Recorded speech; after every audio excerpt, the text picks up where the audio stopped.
né? Só adorar ele que ele vem. Pode sentar. Quero lembrar vocês que nós somos uma igreja Avivamento, né? Avivamento é fogo, não é? Né? Então vamos lá, nós temos que acostumar com a presença de Deus e adorar ele com intensidade, abrir teu coração, porque esse é o propósito de Deus, né? Queridos, boa noite, bom estar aqui com vocês, né? Quem não me conhece, oi? Pode sentar, desculpa. Quem não me conhece, né? Sou o pastor Kelsey. Estamos aqui para ter um tempo com vocês, para ministrar a palavra. Quero ver se a gente tem um tempo de oração depois ainda, né? E dizer para vocês que tenho visto assim Deus fazer coisas grandes, hein? Sexta-feira agora a gente subiu o monte. Quem aqui já orou no monte? Não no Monte das Cobertas. Mas nós subimos agora sexta-feira com os homens. E fomos a quase 50 homens. Um frio de Curitiba, em cima do monte ainda. Fizemos uma fogueira assim, fizemos uma fogueira lá que até a NASA foi lá ver o que estava acontecendo. Mas a presença de Deus ali enchendo o coração dos homens, foi tremendo. Aí ontem à noite, os jovens ficaram com inveja, né? Aí eles foram também no mesmo monte. Tinha quase 50 jovens lá, buscando a Deus. A gente está vivendo uns dias assim de muita fome, muita sede, muita liberação do Espírito Santo. Eu queria que vocês vivessem isso. Vocês entendessem o que Deus está fazendo nesses dias. Deus está liberando a presença dele. Querida, essa pandemia ela veio para destravar um tempo. Essa pandemia ela veio para acelerar o que Deus quer fazer nos últimos dias. E você e eu não podemos ficar de fora. Então é tempo de ter muita fome de Deus. Amém? É tempo de você meio que se desesperar por Deus, se encher da presença. Eu me lembro no final do século aí, do século 20, né? No finalzinho, anos 90, saiu os caçadores de Deus. Lembra daquele livro lá? Os famintos pela presença de Deus, desesperados. E essa unção, essa fome voltou. Amém? Então nós estamos sendo invadidos por um desespero pela presença de Deus. E que você possa viver isso. Que a presença de Deus possa ser teu alvo, que o amor por Deus, pela presença, possa ser o desejo do teu coração e você possa viver grandes coisas aí. Amém? Glória a Deus. O pessoal lá de Curitiba manda um abraço. Eles ficaram de mandar um videozinho aqui, daqui a pouco eles vão mandar. Acho que até o final do culto a gente põe aqui, dando um oi para vocês aí, né? Mas é isso aí, glória a Deus. Querido, eu quero compartilhar com vocês algumas coisas que nós estamos lá em Curitiba, nós estamos com uma série Transformação, falando de transformação da mente, transformação da vida, né, áreas que a gente precisa ser transformado. A palavra transformação, ela vem da palavra metamorfos, né, que é a mesma ação, né, que a gente tem, a metamorfose. O melhor modelo de transformação, né, para nós entender melhor, é a lagarta que se transforma numa borboleta. Esse é o metamorfos. Mas também metamorfos fala de mudar a forma, fala de transformar. Metamorfos também é aquela coisa que aconteceu com Jesus no Monte da Transfiguração, né? Quando a aparência de Jesus foi mudada e resplandecia como brilho, né, sobre o Monte da Transfiguração. Aquilo que Jesus vivenciou, que foi a transformação, né, a glorificação do seu corpo, isso é a transformação que Deus faz. Querido, o que Jesus viveu ali no Monte da Transfiguração, que foi o corpo glorificado, é o que nós vamos viver daqui a pouco com a volta de Jesus. Amém? A gente não para, a gente não morre, querido, né? A gente não vai, para nós não tem fim, certo? A gente é transformado de glória em glória, mas vai chegar um dia que vai ter uma glória maior. Amém? E essa glória vai transformar. A Bíblia diz que o mortal será revestido do imortal. Né? O corruptível será revestido da incorruptibilidade. Você pode imaginar, Martinho? Nosso corpo agora é eterno. E olha que loucura isso, querido. Isso é uma loucura e nós precisamos desejar a vinda de Jesus, porque esse é o alvo de Cristo. Sermos como Cristo. O que aconteceu com Cristo quando Ele ressuscitou? Ele não virou uma alma penada, Ele não virou um espírito desencarnado, como muitos acreditam. Ele se transformou num corpo glorificado. E o mesmo Jesus que morreu naquela cruz, agora ele ressuscita com a mesma essência, com a mesma mentalidade, só que num corpo glorificado. Tanto que ele anda no meio de todo mundo, ele conversa com todo mundo, ele até come com as pessoas, né? Ele se relaciona com as pessoas, ele faz a última ceia com os discípulos, não mais como corpo vivo, né? Mas um corpo glorificado. E é isso que está vindo para nós daqui a pouco. Amém? Jesus está vindo. E quando ele vem, ele vai glorificar esse corpo, né? Não tem mais limite daí. Não vai mais precisar de cadeira de roda. Amém? Vai andar, porque é um corpo perfeito. É esse o reino de Deus que está chegando. Amém? Nós precisamos ter essa esperança, né? Essa é a maior esperança. Mas enquanto não chegamos nessa glória maior, a Bíblia diz que nós somos transformados de glória em glória, glória em glória, glória em glória. E uma das grandes maneiras, Paulo em 2 Coríntios, ele vai dizer assim que todos nós com o rosto desvendado, contemplando como que por espelho a glória do Senhor, nós somos transformados. É a palavra metamorfos, transformação. Então, quando ele está dizendo assim, ó, que quando contemplando o Senhor, como se contempla um espelho, talvez você está dizendo assim, eu quero ser cristão, eu quero seguir Jesus, eu quero fazer o que Jesus faz, eu quero me parecer com Jesus. E às vezes nós temos essa fome, e por que não conseguimos tamanha proeza? Por que não conseguimos um resultado tão eficiente? Porque muitas vezes nós estamos esquecendo a regra, o princípio. O reino de Deus, ele funciona pelo princípio da contemplação. O apóstolo Paulo diz assim, que se nós contemplarmos a Cristo, como contempla-se no espelho, há um mistério, há um milagre que acontece, quando eu estou olhando para Cristo, quando eu estou contemplando a Ele, há um milagre da contemplação, que eu vou sendo transformado como Ele, e é de glória em glória. Então é mais ou menos assim, eu vou olhando para Ele, eu vou contemplando a Ele, eu vou ficando meus olhos fitos nele, e de uma maneira poderosa, milagrosa, o que Ele tem eu passo a ter, como Ele é eu começo a ser. Amém? Assim como Jacó, quando ele estava naquela luta com o seu sogro Labão, e que Labão chama ele de malandro, ele diz, não, então leva com você todas as ovelhas, e todas as malhadas serão minhas, e Labão leva todas as possibilidades de ter ovelhas salpicadas ou malhadas, né? E aí, Jacó, ele tem um mistério de Deus. Um anjo vem até Jacó e fala, vou te ensinar um princípio, Jacó. Certo? Eu vou te ensinar um princípio. O princípio é contemplação. E aí Jacó aprende com o anjo a descascar umas varinhas. Lembra disso? Quem conhece a história de Jacó? Ele descasca umas varinhas, e aonde as ovelhinhas iam tomar água, ele coloca aquelas varinhas assim, bem na frente, onde as ovelhas vão tomar água, e não sei como as ovelhas iam tomar água, ficavam olhando para aquelas varinhas, né? Talvez 1 dia, 2 dias, 3 dias, 4 dias, toda vez que a ovelhinha ia tomar água, ela contemplava aquela varinha descascada. E o que aconteceu? Todas elas, quando davam cria, viam ovelhas malhadas. Porque elas contemplavam, e a contemplação gera um milagre da transformação. Você quer ser igual a Jesus? Então não é obedecendo somente a Bíblia, não, eu vou fazer o que a Bíblia manda. Não é contemplar Jesus, é ver Jesus. Olha para Jesus, olha para Jesus, olhando para Ele, sempre olhando para Ele, e um milagre acontece. Quando Pedro foi convidado a andar sobre as águas, a Bíblia diz que Pedro, enquanto olhava para Jesus, ele fazia o que Jesus fazia. Enquanto ele estava olhando para Jesus, Jesus andava sobre as águas, ele também andava. Quando ele estava olhando para Jesus, enquanto Jesus fazia milagre, ele também fazia. A hora que ele tirou os olhos de Jesus, que ele olhou para as ondas do mar, ele olhou para a força dos ventos, ele deixou de fazer o que Jesus faz. Amém? Vocês estão entendendo? Então, tem um milagre da transformação, e o caminho da transformação é olhar para Jesus. Para quem você tem olhado ultimamente? Quais são, a quem você tem contemplado? O que você tem contemplado? Você tem contemplado ideologias, filosofias? Você tem contemplado padrões mundanos? Você vai ficar igual a eles. É isso que faz. Contempla e você fica igual. É a lei da imitação, né? Você contempla e você fica igual. Quem que você tem contemplado? Se você contempla Cristo, você fica igual a Cristo. Se você contempla outras coisas, você vai ficar igual a outras coisas. E é uma perguntinha para nós começar a conversa aqui, né?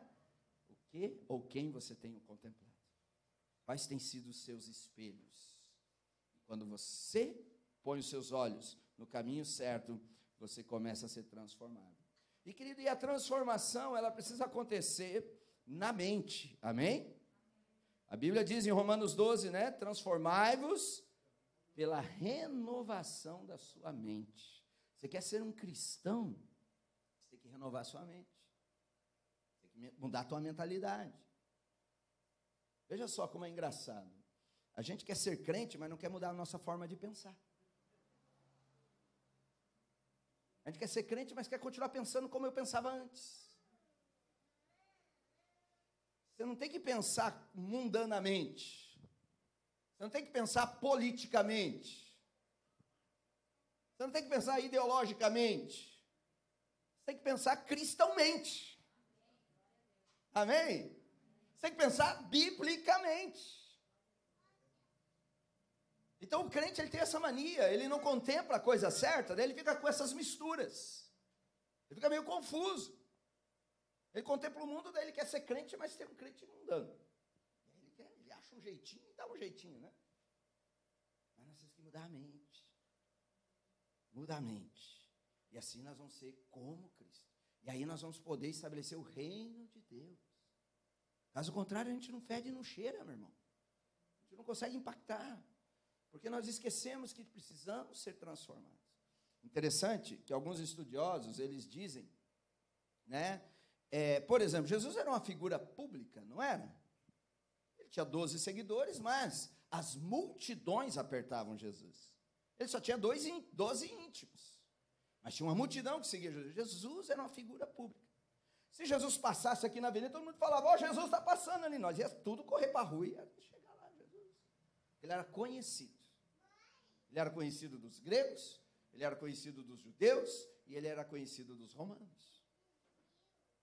Tanto que o centurião vem falar com ele, o Nicodemos vem falar com ele. Então ele era figurinha bem pública. Mas se ele era tão conhecido, por que Judas teve que beijá-lo para identificar? Já parou para pensar nisso? Se ele era bem conhecido, lá está Jesus, uhul. Mas para prendê-lo, tiveram que corromper Judas, para que Judas, ao beijá-lo, falasse, esse aqui é o Jesus. Não prenda o cara errado, é esse aqui. Por quê? Por quê? A pergunta, os estudiosos dizem que ao caminhar os discípulos com Jesus, caminhar com Jesus, eles não somente caminharam, mas eles ficaram com Jesus, eles moraram com Jesus, eles viveram com Jesus, eles comeram com Jesus, eles dormiam com Jesus. E conta a história. Alguns estudiosos dizem que por que Judas teve que beijar? Porque eles andaram tanto com Jesus, que todos eles ficaram iguais a Jesus. E aí confundiu. Quem é quem? Tanto que quando Pedro estava na fogueirinha ali, que foi ameaçada pela funcionária do Sinédrio, ela diz, eu conheci tua voz, e você fala como ele. Olha, até a voz dos caras ficaram igual a de Jesus.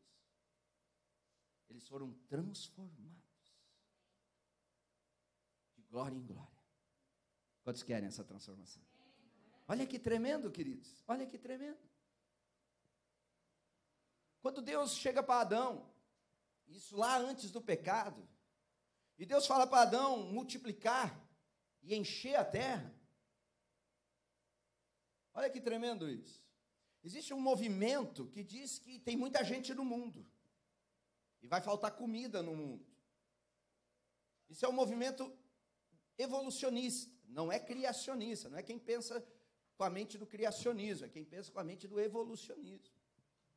Porque quando Deus falou para Adão, Adão, enche a terra, Deus não falou, ó, encha até um X, porque senão não vai ter comida, né, Adão? Vai devagar. Deus não falou isso. Deus falou, cara, enche a terra. Enche a terra, enche a terra. Agora, pense comigo. Encher a terra do quê? Depende do teu ponto de vista, da tua mente, por isso que nós estamos falando que tem que transformar a mente. Dependendo do nosso ponto de vista, se a gente não tem uma mente bíblica, se a gente não tem uma mente de reino de Deus, a gente já pensa o seguinte, muita gente vai faltar comida. Porque a gente pensa o seguinte, Deus mandou Adão encher a terra de um monte de boca para consumir. Né? Não é isso que as filosofias aí do mundo? É muita boca para comer. É muita gente para consumir. Então não pode ter muita gente no mundo. Vamos censurar, vamos fazer controle demográfico. Controle populacional. Mas quando Deus falou para Adão, encha a terra, Deus não estava pensando em um monte de boca para comer. Para Deus não tem problema. Ele com 2 pães e 5 pães e 2 peixes, ele deu para comer todo mundo. Você acha que para Deus é problema? Deus não perde o controle. Amém? Mas quando ele falou enche a terra, ele estava falando enche a terra de imagem e semelhanças minhas. Olha que tremendo. Enche a terra de imagem e semelhanças de Cristo. Você acha que esse mundo fica melhor? Não é encher de gente consumidora, é encher de gente que carrega a imagem e semelhança da glória de Deus. Pode imaginar Balneário Camboriú cheio de gente com essa imagem? Dá um impacto ou não? Amém ou não? Então por isso nós temos que ser transformados, queridos. Mudança de mente, mudança de mentalidade. O reino de Deus chegou, Jesus disse. Arrependei-vos, a palavra arrependei-vos é metanoia. Mude a forma de pensar. Para você ser transformado. Então eu e você, nós temos que mudar a forma de pensar. Nós temos que pensar biblicamente. Nós temos que pensar cristãomente. Eu inventei essa palavra, tá? Cristãomente. Tá? Agora, para a gente ser transformado, tem uma palavra também bem difícil aí, talvez você conheça, talvez não, que é a palavra paradigma. Já ouviram falar dessa palavra? Paradigma.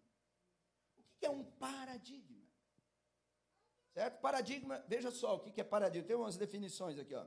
São formação de pensamentos que se juntam, que se aglutinam em conceitos e vão dando forma à nossa maneira de pensar a ponto de afetar a nossa conduta.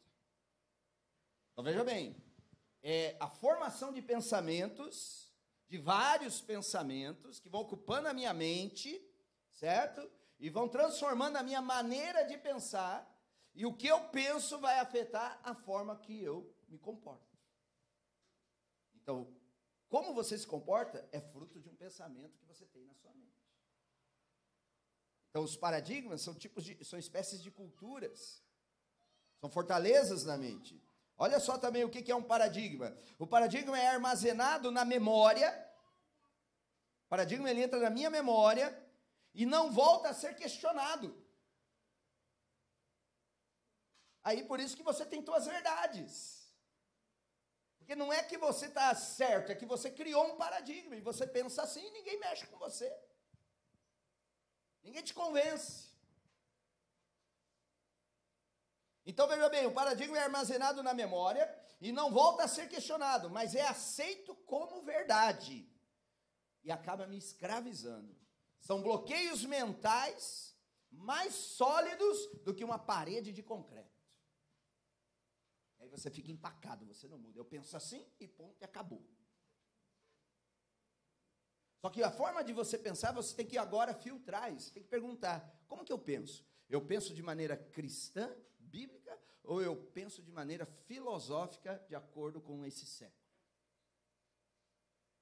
E presta atenção, querido, de acordo com teus paradigmas, deixa eu falar um pouquinho aqui mais profundo, que nós já vamos simplificar a coisa aqui. Certo? Nós estamos buscando uma transformação, amém? Nós temos que derrubar paradigmas aqui. São paredes, são concreto armado, intransponível um paradigma. E dependendo do teu paradigma, não há quem te convença, cara. Não há quem te transforme, não há quem mude você. Você aceitou Jesus, mas você não deixou ele transformar a sua forma de pensar.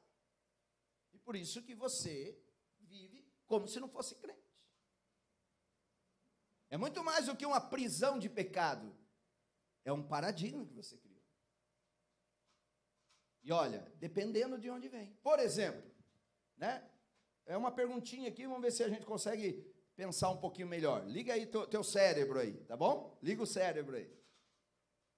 Você é criacionista ou você é evolucionista? Qual que é a diferença, pastor? O criacionista, só deixa eu te dar uma explicação bem breve, assim, bem simples. O criacionista, ele crê que Deus criou todas as coisas. E todas as coisas foram criadas para um propósito. Então, esse é o pensamento criacionista. Certo? Evolucionista. Ele crê que tudo se transformou, se evoluiu, e as coisas não foram criadas para um propósito definido.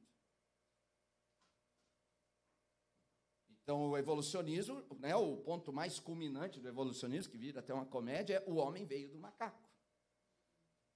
Certo?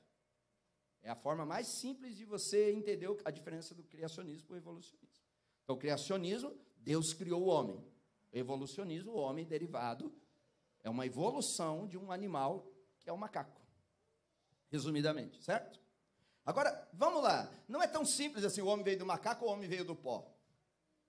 Não é tão simples. Isso forma paradigmas. Por exemplo, se você é um criacionista, você crê que Deus criou todas as coisas. Tudo foi criado por Ele. E tudo tem um propósito. Por exemplo, Ele criou a estrela, e a estrela tem o seu propósito. Ele criou a semente, e a semente foi criada para ser semente. Ele criou o homem foi criado para ser homem. Você está entendendo? Ele criou tudo, e tudo tem um propósito definido. O evolucionista, ele já pensa diferente. Existem as coisas, mas as coisas se adequam de acordo com a realidade e com o momento. Então, nem tudo foi criado para um propósito. Então, é possível um homem evoluir e se tornar uma mulher. Isso é evolucionismo. Posso pegar mais pesado? Estamos no meio do crente maduro? O evolucionismo, ele acredita que sexo anal é possível. É possível. Porque não foi criado para um propósito definido. Foi criado de acordo com as circunstâncias. Posso transformar isso. Posso evoluir e fazer o que eu quiser. O evolucionista, ele se adequa, porque tudo está em evolução. Tudo está em transformação. Então, não foi criado para algo específico. Então, corre o risco de você ser mais evolucionista do que você imagina. Porque você não está pensando como reino. Você não está pensando cristãomente. Você está pensando como filosofia do mundo. E por isso que você não chega aonde Deus quer que você chegue. Por isso que nós somos tão limitados na nossa fé. Porque a nossa mente é contaminada por filosofias desse mundo. Por isso que nós somos levados por ventos de doutrina. Porque nós não nos deixamos transformar pela verdade. Nós nos deixamos conduzir por paradigmas. E onde são formados os paradigmas? Na cultura, na educação, no ambiente de trabalho. São formados paradigmas. Vocês estão entendendo? O criacionismo, ele parte desse princípio. Né? Deus criou a cadeira, vamos dar um exemplo, e a cadeira é para sentar. A cadeira não é um automóvel. Não adianta eu querer pôr um motor na cadeira e sair com ela dirigindo. Né? Ela foi feita para sentar. Aí tem a cadeira exclusiva, que foi criada para isso. Dá para entender? A máscara foi criada para te proteger. Mas se você quiser suar o nariz com ela, você também pode. Mas ela não foi criada para isso. Suar o nariz já é uma evolução do uso da máscara. Dá para entender isso? Você é criacionista ou é evolucionista? Onde está o teu fundamento? Não me responda. Avalie os teus pensamentos. Passe o filtro. Porque o que está vendo na igreja hoje é uma confusão. Porque, queridos, você não lê Bíblia. Você não busca o Espírito Santo para te ensinar. Aí você é levado.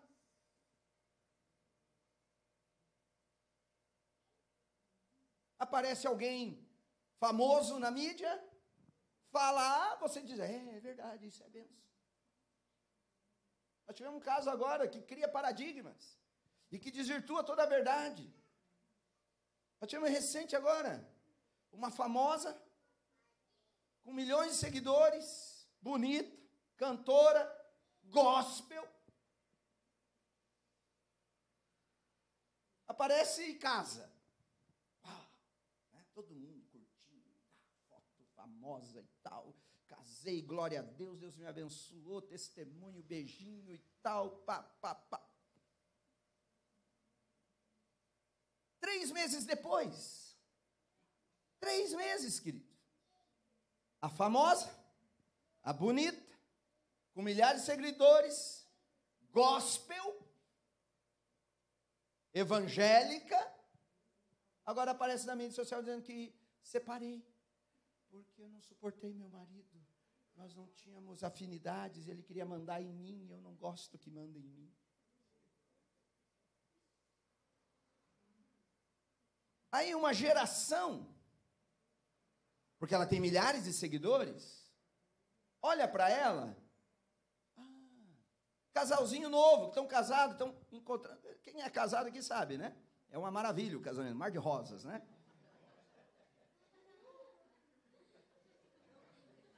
Não é? Tudo perfeitinho. Coraçãozinho o dia inteiro. Aí um casalzinho jovem que segue essa questão aí, essa maravilha, essa bênção. Já está com crise no casamento, já tem dúvida, o diabo já jogou uma seta de dúvida. Pensa, sabe o que é verdade? Eu não preciso aguentar isso aqui. Eu preciso ser feliz. Paradigmas. Vocês estão entendendo ou não? Paradigmas. Viram verdades, viram pensamentos, e viram fortalezas com paredes de concreto. E forma a tua verdade. E aí você fica um troço empacado. Não adianta, querido. Primeira questão, se você quer crer no Evangelho integralmente, você tem que definir se você é um criacionista ou se você é um evolucionista. Isso é sério, querido. Você precisa definir isso. Porque se você for um evolucionista, você vai trancar, você vai travar na primeira questão do Evangelho. Você não consegue crer na Bíblia. Mas não é bem assim, não é bem assim que a Bíblia está escrita. É a verdade. A palavra de Deus é a verdade. Jesus é a verdade. Você tem muitas verdades, mas Jesus é a verdade. Ele diz assim, conheçam a verdade, e ela vai libertar você. Você não tem que conhecer uma verdade. Porque eu tenho a minha verdade, você tem a tua, você tem a tua. Mas essa não liberta. Só há uma verdade. É Jesus Cristo. E esse ressurreto. Glória a Deus. Estou pregando para alguém aí hoje ou não? Vocês estão entendendo essa palavra? Amém. É isso aí. Me ajuda aí, Johan. Né? Paradigmas. Por exemplo, um paradigma social. Nenhum homem presta. Ouviram alguém falando? Se as mulheres geralmente falam isso, né? Homem é tudo igual. Isso é um paradigma. Nenhum homem presta. Não é verdade. O Martinho é gente boa. Né, Débora? Olha aí, ó. Débora afirmou aí, ó, viu? Vai me dar a janta depois. Né? São paradigmas. Terra plana é um paradigma. É um paradigma. Começa a conversar, o cara tem um paradigma, você não convence. Vira aquelas brigas, né? Vira aquelas brigas. Não é porque cita Bíblia, cita versículo aqui, cita versículo acolá. E ninguém chega a lugar nenhum. Porque é um paradigma, não é a verdade. Já percebeu que os mais velhos vão lembrar, tinha poucos assuntos proibidos, né? Tinha poucos assuntos proibidos antigamente. Por exemplo, não se discutia política e religião, né? Depois colocaram futebol, apareceu mais um assunto proibido. Porque sempre terminava numa discussão infindável, dividia a família, quebrava o pau. Mas você já percebeu que hoje são muito mais assuntos proibidos? Não se pode falar mais sobre família tradicional. Ideologia de gênero é um assunto proibido. Não é? Política, nem se fale. Então, os assuntos proibidos, eles vão crescendo, porque os paradigmas aumentaram. E a gente fica assim. Então, você tem que entender o seguinte, essas discussões, a Bíblia diz, fala-se de vãs discussões. Não chega a lugar nenhum. Porque depende do paradigma, você não convence, e você não me convence. Então, por isso que a minha verdade tem que ser a palavra de Deus. Não é uma filosofia que eu peguei de uma blogueira, de um blogueiro, que eu vi em algum influencer. Não, o que a palavra de Deus diz? E os paradigmas são ideias que nos impedem de mudar. Impede, querido, bloqueia você, trava você. Por isso que Nicodemos, ele não conseguia entender o que Jesus falava. Porque o Nicodemos tinha o paradigma da religião, e Jesus falou, é o seguinte, cara, não dá para conversar com você. Resumindo, você tem que nascer de novo. Não tinha conversa com o cara. E como que é você? A Bíblia fala sobre homens de dura cerviz. Duros de coração. Duros de se dobrar. Porque tem os paradigmas. A gente precisa se quebrantar nisso. A transformação vem da mudança da nossa mente. Você está disposto a abrir mão de tudo? Olha só que desafio, hein? Está disposto a abrir mão de tudo? O apóstolo Paulo diz assim, eu considerei tudo como esterco para me converter a Cristo. Tem que morrer para tudo isso. Todos os teus achismos, todas as tuas filosofias, todas as tuas verdades. Está disposto a abrir mão dela? Para que Cristo possa te encher. Para que a liberdade ou a verdadeira liberdade venha sobre as nossas vidas. E possamos expressar a glória de Deus. Queridos, é mudança. Agora é interessante que dentro disso a transformação, na verdade o grande desafio não é você aprender coisas novas, mas é você se desaprender das antigas. Interessante, né? E você que lê a Bíblia, pastores, eles sabem, né? Eu penso assim comigo, querido, a Bíblia que eu li há 10 anos atrás, ela não existe mais. É uma outra Bíblia que você tem que ler hoje. Mudou. A interpretação, a revelação mudou. Mas você está disposto a abrir mão? Quando a gente fala de escatologia, quantas coisas a gente revela. Hoje nós temos aprendido coisas novas, mas tem gente que não abre mão das coisas antigas. Jesus fala assim, para receber vinho novo, você tem que abrir mão do odre velho. Então não é o que você tem que aprender, mas é o que você tem que desaprender. É a cultura que você tem que abrir mão.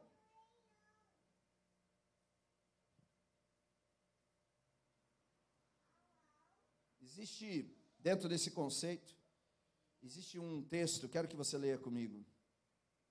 Provérbio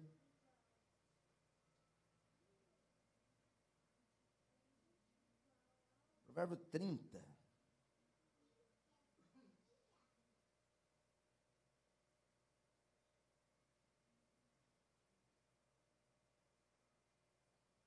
A partir do verso 7. Provérbios 30, 7, 8 e 9. Vamos ler aqui. Olha só, o que é um paradigma? E que você tem que abrir mão dele. Existem 31 provérbios, certo? 31 provérbios, 31 capítulos de provérbios, desculpe. Desses 31, 28 são provérbios de Salomão. Os últimos 3 não pertencem a Salomão, pertencem à equipe de conselho de Salomão. Agur, e etc., né, tem os nomes deles ali. Esse que nós vamos ler é o provérbio de Agur, certo? Então Agur não era Salomão, mas era o cara que fazia parte do ministério de conselho, da diretoria de conselheiros de Salomão. Salomão é um homem mais sábio. Salomão governou um reino. Olha como que Salomão não governou um reino com espada. Não precisou, porque Davi trouxe paz, né? Venceu todos os inimigos. Salomão governou o reino com provérbios e cânticos. Olha que tremendo. Como que Salomão governava? Soltava um provérbio no meio do povo, o povo ficava meditando aquele provérbio e o povo se endireitava. Por exemplo, da mulher adúltera, né? Ele soltava assim, ele tinha que acabar com o adultério, porque ele sabia o que era adultério. O adultério já tinha acabado com a vida dele. E ele queria um reino que não tivesse o que ele fez. Aí ele soltava provérbio no meio do povo, o povo ia falando. Ele conseguia acabar com o adultério, com o povo meditando nos provérbios dele. Ele soltava os cânticos, tanto que nós temos o cântico dos cânticos. Mas esse era o cântico mor. Mas ele soltava cânticos no meio do povo. Olha que sabedoria, né? Não levantou uma espada, não enfrentou um exército inimigo. Ele só governou com provérbios e cânticos. Tremendo, né? E aqui tem um discípulo dele. E o provérbio desse discípulo dele está aqui. Provérbio 30, versículo 7, ele diz assim: 2 coisas te peço, mas não me negues, antes que eu morra. Versículo 8: afasta de mim a falsidade e a mentira, não me des nem a pobreza e nem a riqueza. Dá-me pão que me for necessário, para não suceder que, estando eu farto, te negue e diga, quem é o Senhor? Ou que empobrecido venha a furtar e profane o nome de Deus. Já ouviram isso, né? Eu não posso ficar muito rico. Se eu ficar rico, eu me desvio. É isso que ele está falando. Mas também não posso ficar pobre. Porque se eu ficar pobre, eu vou praguejar contra Deus. E aí Agur, ele diz assim: Deus, faz o seguinte, não me deixe nem rico e nem pobre. Me deixe mediano, para que eu possa viver minha vida sossegada. Classe média. Porque se eu tiver demais, eu me desvio. Se eu tiver de menos, eu me desvio.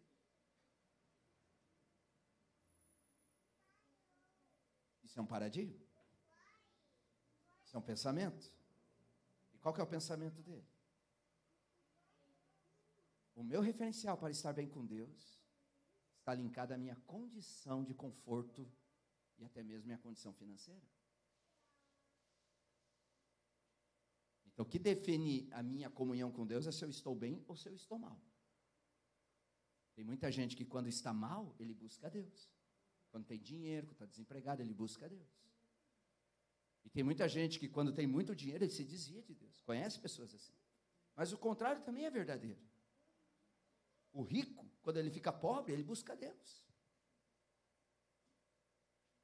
E o pobre, que pediu para Deus dar dinheiro para ele, agora ele ficou rico, ele largou de Deus. Não é loucura isso? Então esse cara aqui, ele traz um fundamento, um paradigma, que não tem a ver com o reino. Não tem a ver com o reino de Deus. Porque o referencial dele é, se as coisas estiverem bem, então as coisas têm que ficar equilibradas na minha vida, que daí eu e Deus, vamos longe. Vou até para a igreja. Se as continhas estiverem pagas, os filhos estiverem com a barriguinha cheia, nossa, vou até participar do louvor. Vamos ver um outro pensamento? Vamos ver? Quero que você agora vá lá para o Novo Testamento. Filipenses, capítulo 4. Vamos confrontar mentes aqui, tá bom? Filipenses.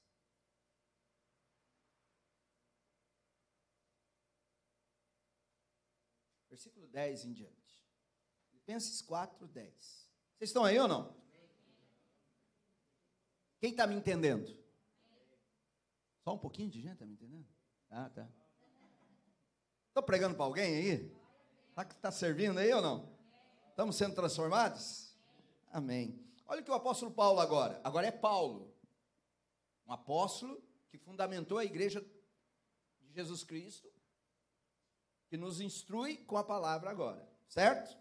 Ele diz assim: alegrei-me sobremaneira no Senhor, porque agora, uma vez mais, renovastes a meu favor o vosso cuidado, o qual também já tinhas antes, mas vos faltava oportunidade. Digo isso não por causa da pobreza, porque aprendi. Olha a mentalidade aqui. Eu aprendi a viver contente em toda e qualquer situação. Tanto sei, versículo 12, estar humilhado, quanto também ser honrado. De tudo e em todas as circunstâncias, eu já tenho experiência. Tanto de fartura, como de fome. Assim de abundância ou de escassez. O que o outro disse? Eu não posso nem ter abundância e nem posso ficar na escassez. Senão eu vou me perder. Eu me perco. Paulo diz, tanto faz abundância ou escassez. Eu já tive muito dinheiro, mas também já precisei de pedir um prato de comida. Ele diz assim, eu já tenho essa experiência. Outra forma de pensar. E olha o que ele diz, esse texto você já viu em para-choque de caminhão, você já colocou em adesivo no teu carro, você já provocou esse texto em algumas vezes, daí ele diz assim, eu posso todas as coisas. Porque quem me fortalece não é a condição que eu estou, quem me fortalece é o Senhor.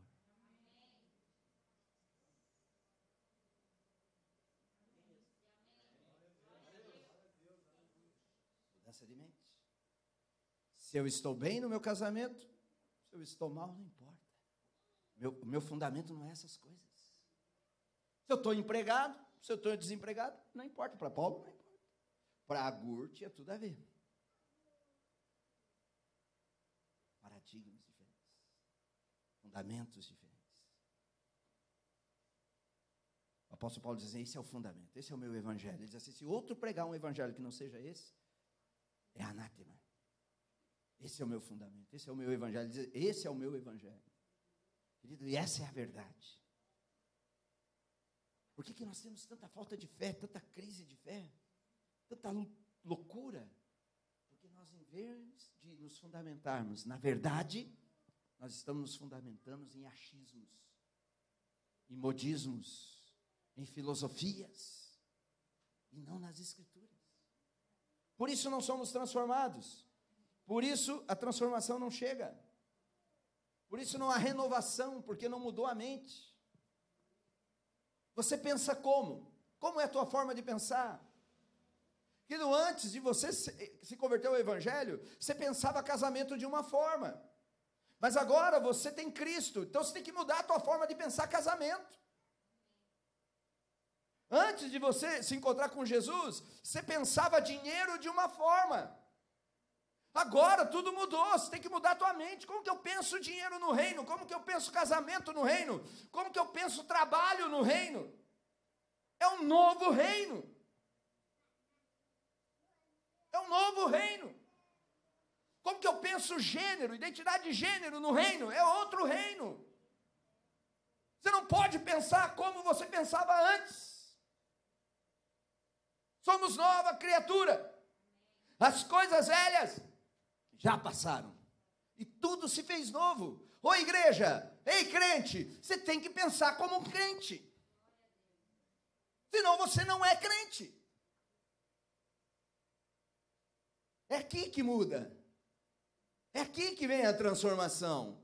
É aqui que define se você é cristão ou não. Não é se você está dentro de um templo evangélico. Não é se você tem uma Bíblia evangélica. Não é se você canta músicas evangélicas. O que define é como você pensa. Eu conheço um outro de crente que não é crente por causa da forma dele pensar. Ele até frequenta. Então não é porque é gospel. Não é porque é gospel. Tem músicas, querido, não se iluda. Não é porque a música é gospel que a música é de Deus. Eu me lembro de uma agora, né? Você já ouviu aquela música, Sabor de Mel? Querido, aquela música não é de Deus. Mas a crentaiada tudo canta. Qual que é o paradigma do Sabor de Mel? Você se ferra e eu vou me dar bem. E aí eu vou estar lá em cima e você vai ver eu me dando bem. Eu vou pisar você, porque minha vitória tem sabor de mel.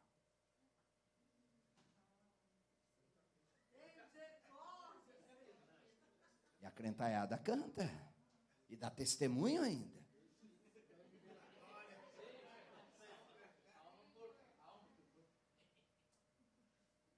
Percebe que é aqui? É aqui, queridas.